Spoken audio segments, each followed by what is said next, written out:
अवधूत चिंतन श्री गुरुदेव दत्त श्री स्वामी समर्थ। कसे आहात मित्र आणि मैत्रिणींनो? आय होप मस्त असाल तर मस्तच राहा। एक नजर खरेपणावर या चॅनलमध्ये तुम्हा सर्वांचे अगदी मनापासून स्वागत करते। तुमच्या सर्व चांगल्या इच्छा पूर्ण होऊ दे अशी महाराजांच्या चरणी प्रार्थना करते आणि व्हिडिओला सुरुवात करते। तर मित्र आणि मैत्रिणींनो, व्हिडिओच्या थंबनेलवरनं तुमच्या लक्षात आलेलंच आहे की आपण आज कशाच्या संदर्भात बोलणार आहोत। विषय असा आहे की उद्याला म्हणजेच 27 नोव्हेंबर 2023 या दिवशी अगदी शुभ आणि अतिशय व्यवस्थित अशा मुहूर्तावर म्हणजेच की शुभ आणि फलदायी मुहूर्तावर त्रिपुरा पौर्णिमा आलेली आहे। आणि या पौर्णिमेचं महत्त्व, पौर्णिमेच्या सर्व पौर्णिमेलाच प्रत्येक जण जे भाविक असतात ते अमावस्या पौर्णिमेला आपापल्या सेवा आणि अतिशय मनोभावे पार पाडत असतात आणि त्याची फलप्राप्ती आपल्या संसाराला, आपल्या आयुष्याला लाभवण्याचा प्रयत्न करत असतात। आणि त्यातीलच ही पौर्णिमा तेवढीच नाही का फलदायी आहे। आणि विशेष करून कितीतरी नाही का वर्षाच्या नंतर या पद्धतीची अगदी आपल्याला ज्या सेवेसाठी जे नाही का की ज्या आपल्याला थोडक्यात सांगायचं असतं तर कसं आपल्याला कुल नाही का की अमावस्या आपले नाही का अमावस्या येते, आपल्या कुलदैवताची अमावस्या येते आणि ती अमावस्या जर सोमवारी आली तर आपण काय म्हणतो की एक योग असतो। त्या सोमवारी येणाऱ्या अमावस्येला एक योग असतो ज्याला आपण सोमवती अमावस्या म्हटली गेलेली असते। तर ते कसं एक योगच असतो त्या सगळ्या गोष्टीचा। आता थोडक्यात मंगळवारी येणारी चतुर्थी ही कशी अंगारकी चतुर्थी असं संबोधलं जातं आणि त्या वाराला, वेळेला, सर्व विषयाला अतिशय महत्त्व असतं। आणि तशाच पद्धतीनं या पौर्णिमेलाही एक योग घडून आलेला आहे, अतिशय शुभ आहे। आणि तो म्हणजे आपल्याला त्रिपुरा पौर्णिमेच्या निमित्ताने त्रिपुर वात बनवायची आहे।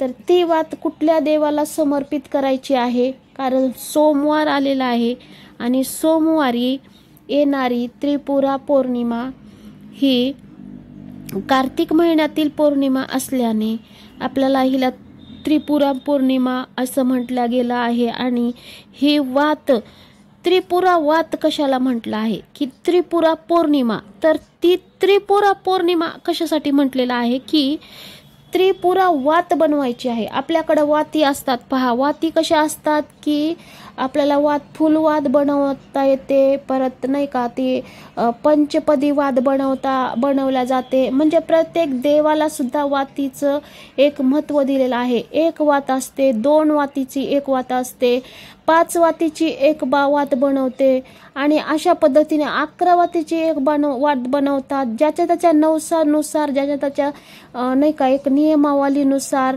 21 वातीची एक वात असते, 51 वातीची एक वात असते। तशीच आता ही एक त्रिपुरा वात आहे, ती 750 वातींपासनं बनलेली असते। थोडक्यात विषय सांगायचा म्हणजे 750 वातीपासनं बनल्या जाणारी किंवा बनवल्या जाणारी वात असते। तर 750 वातीची वात किती मोठी असेल असं प्रत्येकाला वाटू शकतं। त्याला बनवायला किती वेळ जाईल या सर्व गोष्टींचं प्रत्येकाला एक नाही का एक कुतूहल वाटण्यासारखं आहे की ज्यांना नाही का ही प्रथा माहिती नाहीये, ही पद्धत माहिती नाहीये आणि असं काहीतरी की त्यांनाही या गोष्टीचा नाही का फायदा तर करून घ्यायचा आहे पण माहिती नाही आहे समजा, तर त्यांच्यासाठी हा व्हिडिओ आहे।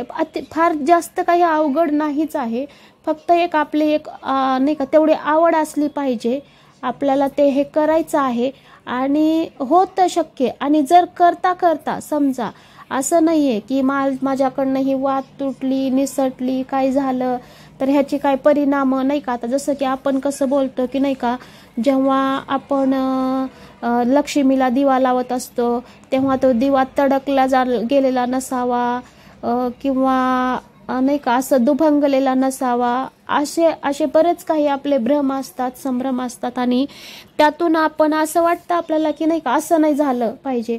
आता आपल्याला एवढ्या वाती करायच्यात नाही का, की थोडक्यात 750 वाती करायच्या आहेत आणि त्या वाती करतावेळी जर समजा एखादी वात तुटली, हे झालं ते झालं, निसटली, तर आपण काय करायचं? मग माझं सगळं फळ व्यर्थ जाणार का? मी केलेले कष्ट व्यर्थ जाणार का? असं काही नाही होणार.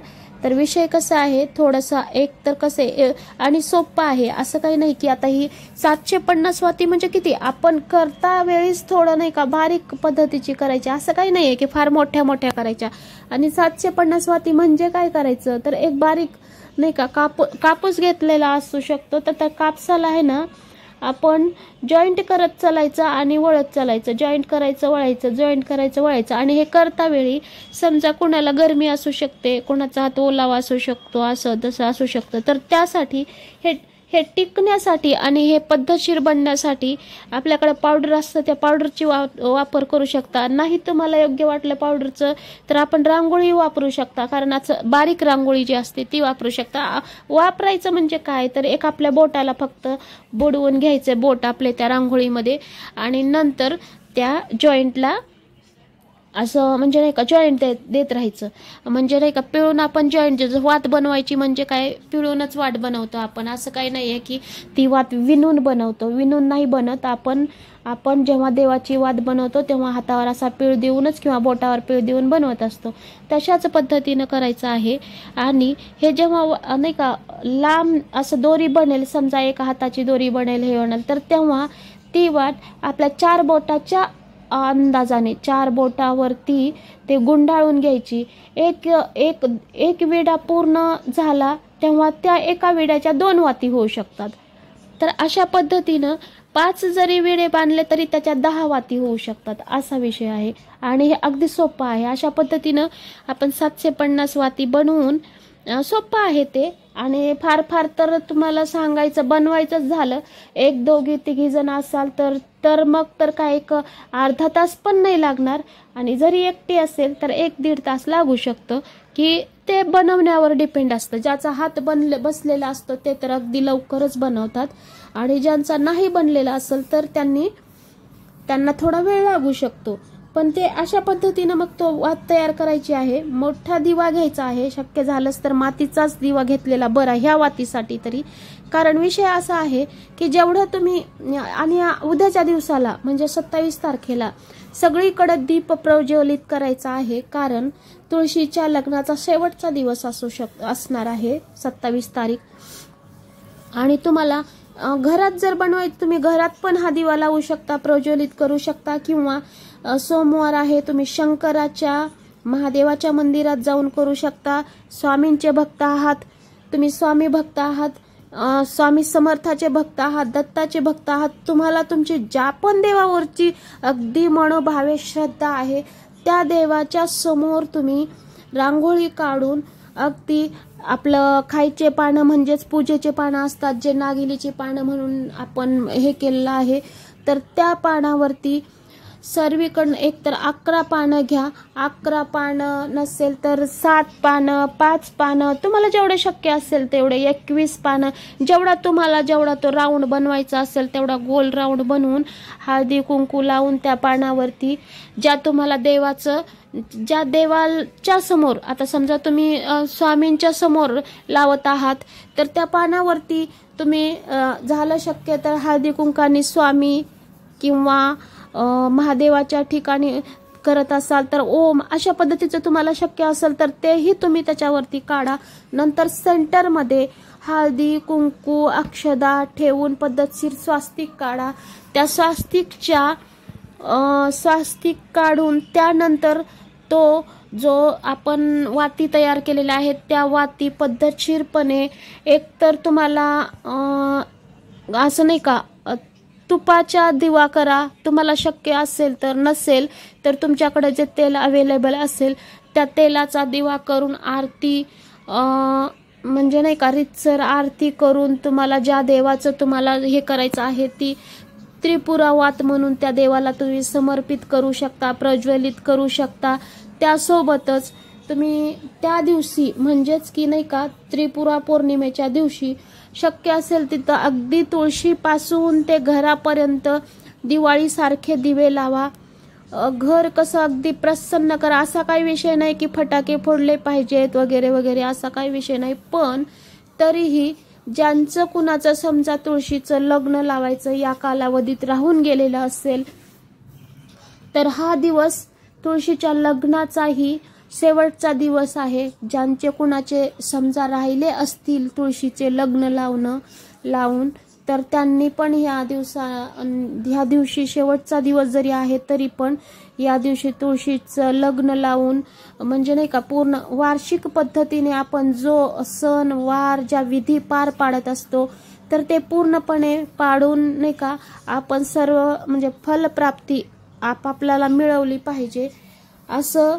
आणि हे त्यामुळे त्या दिवशी समजा कार्तिक स्वामींचं जर दर्शन झालं, कार्तिक पौर्णिमेच्या दिवशी जर भाग्य म्हणायला लागेल त्या व्यक्तीचं, की भाग्य होईल की त्यांची सेवा जर करायला या दिवशी कुणाला भेटली, कुणाला शक्य असेल तर त्यांनी अवश्य आणि त्यांच्यासाठी हे फार शुभकारक ठरेल की त्यांचं नशीब की त्या दिवशी त्या देवाची सेवा करायला भेटली, कार्तिक स्वामींची समजा. तर शिवाय भगवान विष्णूंची सेवा करा. म्हणजेच की काय सोमवारी संध्याकाळी शक्य असेल तर संध्याकाळी नाही तर सकाळी, ज्यांना ज्याच्या आवडीनुसार त्याच्या विषयानुसार अडीअडचणी लक्षात घेऊन त्या वेळेला त्यांनी आपापल्या विधी पार पाडाव्यात. आणि ह्या विधी पार पाडल्यानंतर प्रत्येकाने त्या दिव्याचा जो अक्षदा असतो, त्या दिव्यातनं जो ते भस्म बाहेर पडतो, त्या भस्म बाहेर पडलेल्या भस्माचा घरातील सर्व म्हणजे तीर्थामध्ये आपल्या घरातील